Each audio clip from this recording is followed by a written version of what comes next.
Hey everybody, happy Monday. Cindy Baker here. Got my dogs in the background. That's why there's like dog beds everywhere. But I hope you are doing well. I've got a good topic for us today. As you know, I'm a productivity coach and an ADHD specialist, a speaker and a coach. And I hear people say a lot of times that, well, two things. One, they have trouble getting started. And and then just as many people say, well, I don't have trouble getting started, but I have trouble finishing what I start. I have all these unfinished projects. So put in the chat, just say hi in the chat if you're watching this live. Let me know where you're tuning in from, whatever platform you're on. If you're watching the replay, then please say hi and let me know, how many unfinished projects do you have going right now? That's the question we'll start with, our icebreaker. Excuse me. How many unfinished projects do you have going right now? Because I'm going to talk about how to stay on task and finish things you start. Finish things you start. For those of us with ADHD, I have ADHD. It's hard for us to keep a mental to-do list, and we have working memory issues. And we forget stuff, and then we remember while we're in the middle of doing something else, right? And so we're like, oh, I forgot, and I got to do it right now or I'll forget, again. And so we jump up to do the thing that we just thought of, and then we know we never go back to the original thing. How many of you can relate? So our natural tendency for impulsiveness takes over. Um, and even if you don't have ADHD, you probably can relate to this, and it can be pretty stressful. So I'm just going to share some quick tips for how to stay on task. And again, as I say always, just pick one or two and try them out this week. Don't get overwhelmed. Don't feel like you got to remember them all. You can always go back and watch this on replay, but pick at least one thing. So the first tip is don't try to get organized while you're under pressure. A lot of times adults, especially ones with ADHD, they'll only try new organizational and time management strategies when they feel um, a lot of pressure, like at work, home, or social situations. And this pressure makes them feel like they have to have this major change and it has to be right then. But trying to organize under pressure really doesn't work. Because the thought of, oh, if I mess this up, that's going to keep your brain from being creative. And you need some quiet, unpressured time to think about organizing. Organizing is a mental activity. So don't try to do it when you're down to the wire. Now, most of us have a to-do list. My suggestion is to write it on paper. Now, some people like digital, but I still think paper, there's just something about the physical act of writing it on paper that entrenches it in your brain. It's hard to stay on task when you don't know what you're gonna do. So this is where staying on task starts, is making a list. Then it's about being intentional about how you spend your time. And I usually say write down the top three most important things that you need to work on that each day. And then you can do more than three, but you got to do those three. Those are your non-negotiables. But we can't make choices about how to spend our time until we figure out what absolutely positively must get done. So start with a to-do list. Now, I like to keep a master list. I make one running list of everything I need to accomplish, no matter, they're all different priorities and different deadlines, but I put it all on one list. And you might want to consider one for work and one for home. But then each day you should make a plan, and then you make a today list is what I like to call it. So your master list, it's like a buffet table. You're not going to eat everything all at once. So each day you make a daily to-do list. If you have a kid with ADHD, by the way, you can encourage kids to follow a daily checklist and be an example for them as they watch you do it. Put an item on yours to check in with them, and do this together as a family. But the next thing you need to do is prioritize your tasks. Choose the most important and most urgent tasks first, and then the second most important and most urgent. I use the Eisenhower matrix to do this, which I talk about in another training. But learn the difference between important and urgent. They're not the same. Important is something that carries you closer to your long-term goals. And even though those goals may be a long way off. And urgent tasks are more time sensitive. So sometimes you'll need to work on important projects that are not urgent. And that's where a lot of people get hung up. They tend to only pay attention to what's urgent and put off things that are going to move them towards their long-term goals, but then they don't ever get there. So sometimes you need to work on important projects that are not urgent so you can make progress towards your dreams. And so you got to be disciplined to do that. And I like to time block. That's how I put that on my calendar. Another tip is to know your limits. You can't do it all, and you definitely can't do it all in one day.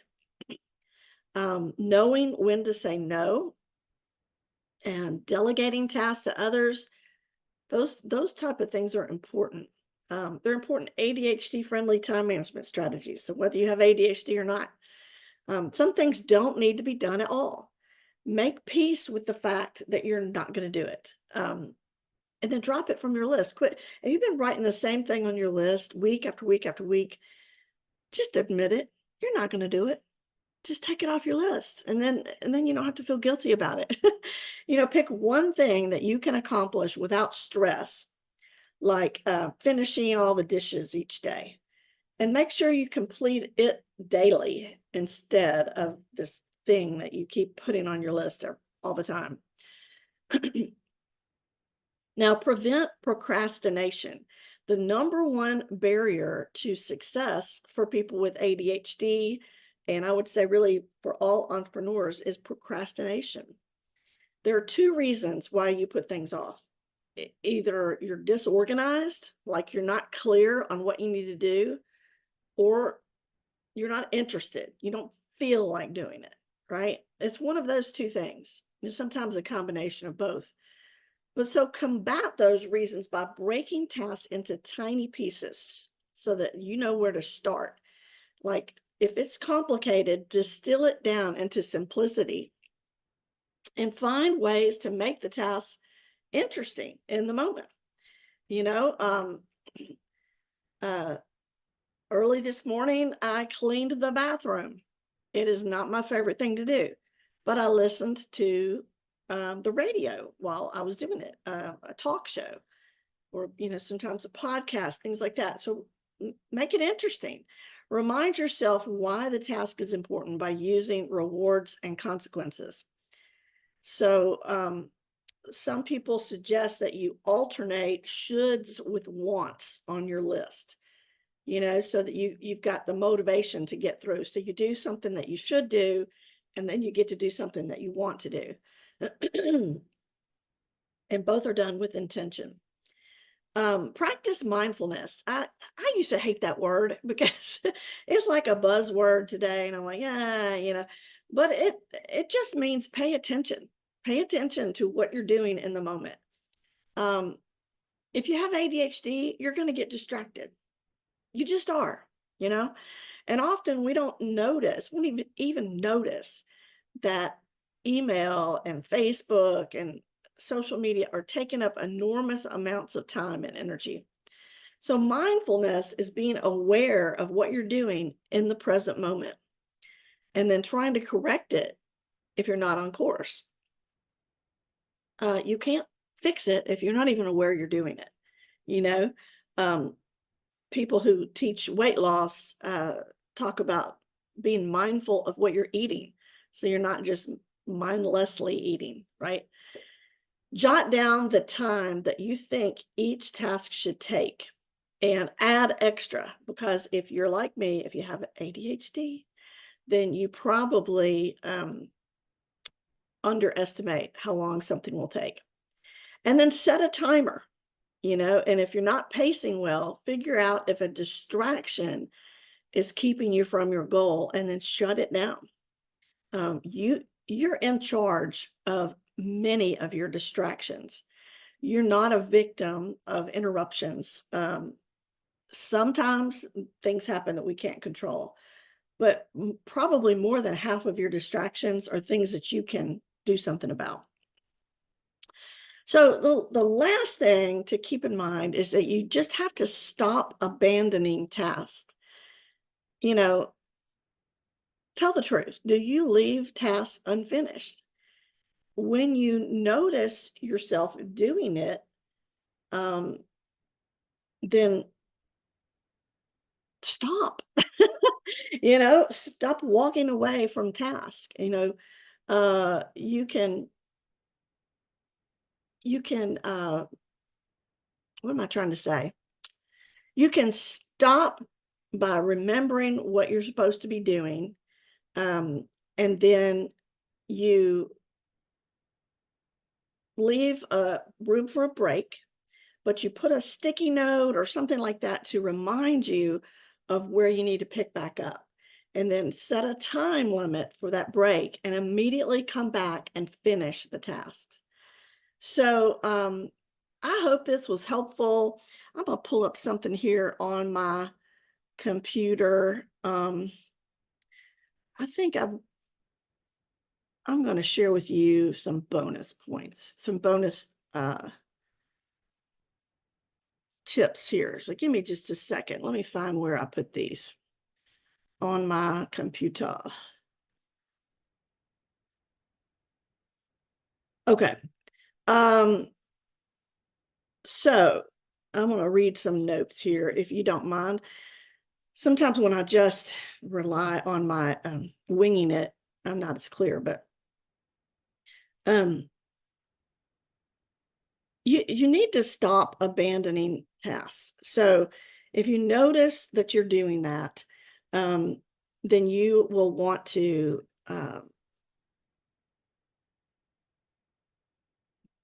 you'll want to pick back up where you left off. And then I like to use the Pomodoro method.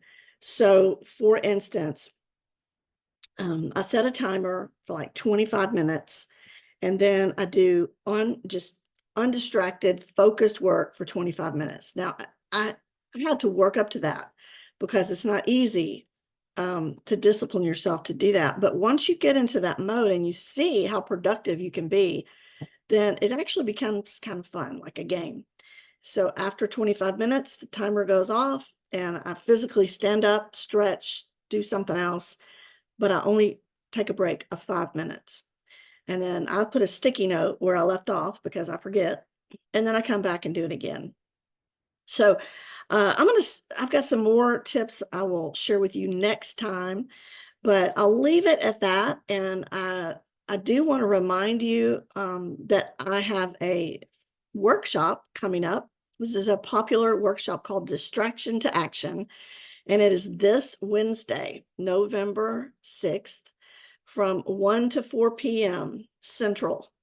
So it starts at 1 p.m. Central, 2 Eastern. Let's see, that would be 11 a.m. Pacific, and I have no clue about Mountain Time. But anyway, since you're in my community, if you're listening to this, you can get the early bird price of $47. And it is Monday, so you can still get that early bird price. The URL I will put in the chat, but it is Turn Distraction to Action. Turn Distraction to Action. TURN. Distraction to Action. Not the number 2, but TO. Turn Distraction to Action. And it is live on Zoom. It's interactive. You get a workbook we go through. You get to talk. You get breakouts. It's really fun, and the time goes by very quickly. You get breaks, and we go through identifying what your values are and how you can schedule your days and your time according to your values so that you feel good about how you're spending your time. We talk practically about how to hack back external and internal distractions. And you basically walk away with a blueprint on how to be productive each day. It's small. It's a small work number of people who I let in. So there's a lot of individual attention from me. There's Q&A, and it's just a great workshop. So I encourage you to sign up, turndistractiontoaction.com. And again, if you are listening to this, it's $47 for you. So I hope you have a great rest of your day. Go vote tomorrow, and I will see you hopefully Wednesday on the workshop.